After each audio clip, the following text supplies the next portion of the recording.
aussi que cet ouvrage pourrait être l'évangile de Barnabé, un texte dans lequel Jésus citerait l'avènement du prophète Mahomet. Quoi qu'il en soit, le manuscrit a été placé sous haute protection. Il serait estimé à plus de 17 millions d'euros.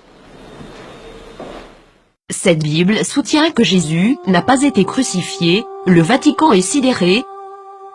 Cette Bible a été découverte et gardée secrète, en 2000 et contient l'évangile de Barnabé, un disciple du Christ, qui soutient que Jésus n'a pas été crucifié, qu'il n'était pas le Fils de Dieu, mais bien un prophète. Cette Bible soutient aussi que l'apôtre Paul est appelé l'imposteur, que Jésus a fait son ascension tout en restant vivant et que c'est Judas Iscariote qui a été crucifié à sa place. Authenticité selon les rapports, les experts et les autorités religieuses, à Téhéran, insistent sur le fait que le livre est un original.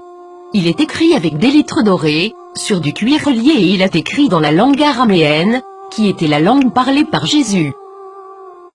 Le texte principal maintient une vision similaire à celle de l'islam, contredisant les enseignements du Nouveau Testament de la chrétienté.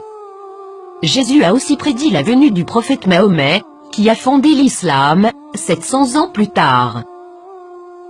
Plusieurs croient que, durant le concile de Nicée, l'Église catholique a choisi la forme qu'aurait la Bible, omettant l'évangile de Barnabé, parmi d'autres, et favorisant les 4 évangiles que nous connaissons aujourd'hui.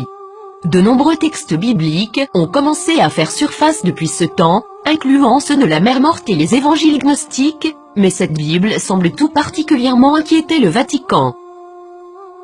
Qu'est-ce que cela signifie pour les religions chrétiennes et ses adeptes? Quelque chose d'inconfortable. Le Vatican a demandé aux autorités turques de pouvoir examiner le contenu du livre.